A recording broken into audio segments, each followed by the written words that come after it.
In year 2000, Transparency International carried out a survey on the corruption level in some countries. Out of 90 countries, including Kenya, Cameroon, Angola, Côte-d'Ivoire, Zimbabwe, Ethiopia, Ghana, Senegal, Zambia, India, Venezuela, Moldova, and others, Nigeria occupied the 90th position, making the country the most corrupt in terms of transparency.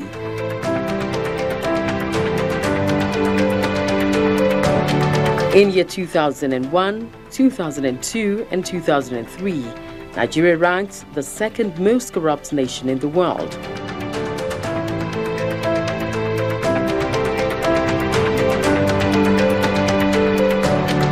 And in 2004, the country was pronounced third most corrupt country in the world. The record in 2005 slightly improved, going by the Transparency International survey. Nigeria ranked world's sixth most corrupt nation. In 2006 and 2007, there was a slight shrink in Corruption Perception Index.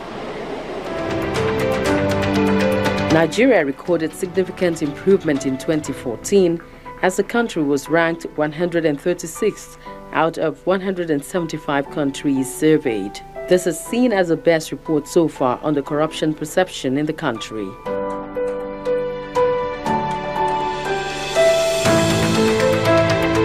Nigeria is estimated to have lost over $400 billion to corruption since independence. Not one sector of the country's economy is said to be clean.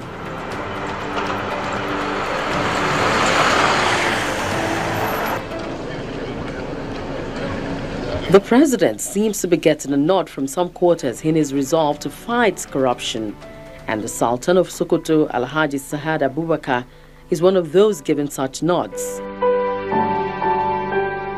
He insists that all those found culpable in corruption be remanded in prisons and all their loots forfeited. Government after government have aimed at containing corruption through the enactment of laws and the enforcement of integrity systems, although concrete results are yet to be felt. The third pillar, which I wish to emphasize here, is the fight against corruption.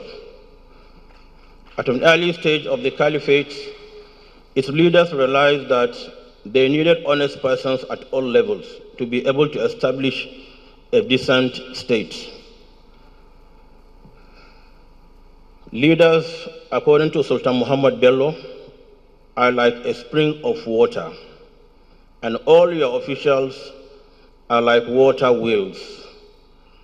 If the spring is pure, the fields of the water wheels cannot harm it. If, on the other hand, the spring is polluted, the purity of the water wheels will have little effect on the purity of water. And I can rightly say, Alhamdulillah, Mr. President, we have a pure spring as our president. On bribery and gift-taking, Sheikh Abdullah bin Fodio could not be more emphatic. As he said, another thing agreed upon as being illegal is the collection of bribes on behalf of the leader or other officials like the judges and other employees. It is also illegal to accept gifts from the common people, for such action is the door leading to all types of calamities. Where a gift finds its way to a man of authority, justice and goodness will find their way out of him. And what he does is to purchase for himself a place in hell. Mr. President, we are 100% in support of you, of your fight against corruption in this country. And it's our belief that all those found guilty should not only have their entire assets seized and forfeited to government, but also face jail sentences. And we have given him our mandate, and the president needs to work for us. Perhaps the time of patience has lapsed.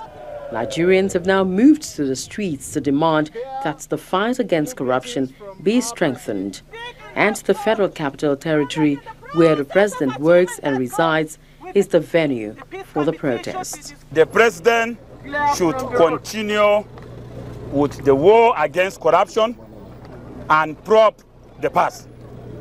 Secondly, that Mr. President should make good his promise of declaring his assets publicly.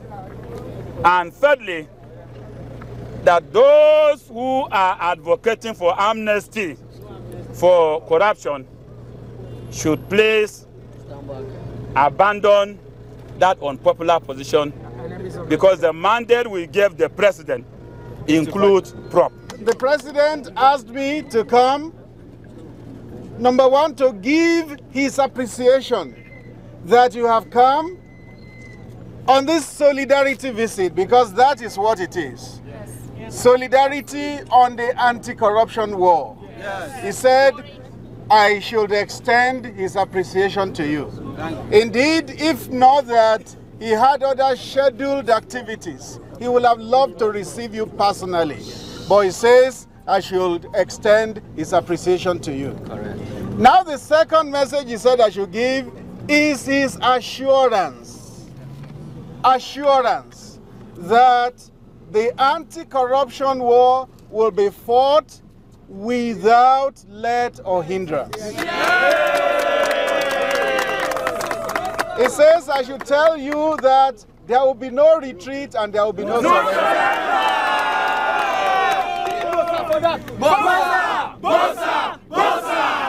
It is time for Nigeria to change course, and that is why he came. Now that he is the president, he is determined that the country must change course. That course that was leading us to perdition, the course of corruption, that course must change. And he said, I should assure you that anybody that has been found to have stolen the nation's resources will be brought to justice.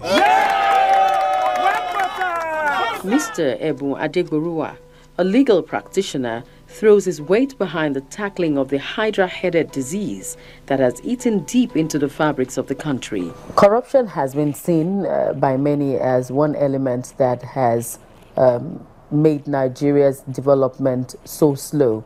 And the current president has said that one of his priorities in this government is to tackle corruption head-on. Will Nigeria ever win this war against corruption?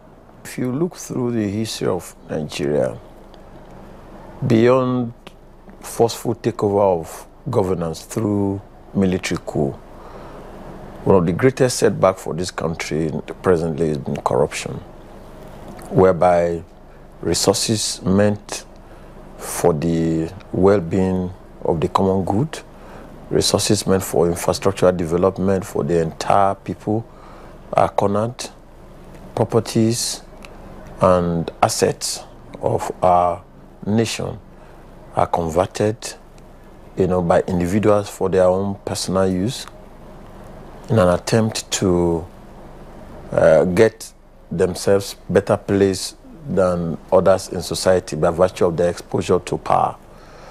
And in that regard, for any regime to succeed in governance, he has to take measures to combat that monster.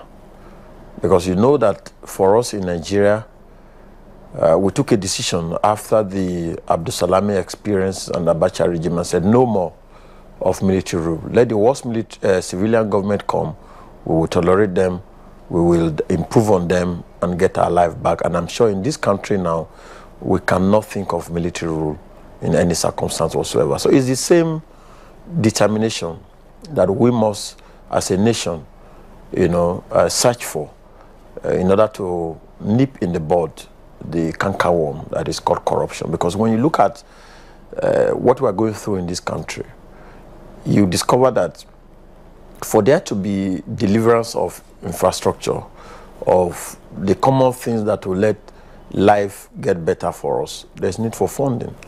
And our major source of funding is oil. And you discover that those who have been in power over the years, either those who are ministers of petroleum, the presidents, even civil servants, all gather around these same common resources and fritter it for their own personal gain, so that individuals now become richer than their states. And so you see that because of this monster, our country is like health bound. We're not experiencing the leap that we require. For instance, look at the power sector. How much has gone the drain in terms of budgetary allocation, in terms of diversion of funds meant for development. Look at the security department, where the larger chunk of our budgetary estimates every year is allocated to security. And then the chief of defense staff who retired said, look, I left the worst military, and the last time any equipment was bought was some 10 or more years ago. And so you ask yourself, why would we be breeding leaders that would not be interested in the common good? And then they have now led us to where we are. So I think that we must encourage the president in his resolve to tackle that monster. Talking about corruption, there are fears that the move may affect other developments, especially election promises made by the All Progressives Congress, and particularly the president, to deliver on those promises. I think that, for me, it's a difficult thing to accept that a leadership will choose corruption as a major landmark achievement. The way we are looking at it is that we have seen a president who is the right person, who has a personal commitment against corruption, whose lifestyle, whose records bear us out as somebody who has sterling qualities and is vouched as having integrity. But the way we would like the president to go about the anti-corruption war is that it should be an ongoing process. It should be evaluated to governance. Governance itself is a collective of certain programs and projects that you want to deliver. And that does not include anti-corruption. Anti-corruption is not a project. It's not something that you can see in the tangible deliverables that you give to the people, such as electricity, such as roads. So no regime can stand and say, the only reason why I've come into governance is to fight corruption. That is unacceptable. The way we look at it is that as you are building hospitals, you are ensuring that those that you are working with do not dip their hands into the treasury. As you are building the roads, you want to ensure that the contracts are transparent and that those who have collected money will deliver. But you can't go into governance and say that the major achievement you want to pride yourself is to fight corruption. That will daily occur, because in the course of time, if you take corruption as a major agenda, you are not delivering roads, there are no infrastructure, there is no electricity. The factors that breed corruption will in turn overwhelm you and consume you. So I don't see the president going far as a lone ranger. Nigerians have a lot of goodwill, a lot of confidence in the ability of General Muhammadu Buhari to fight this war.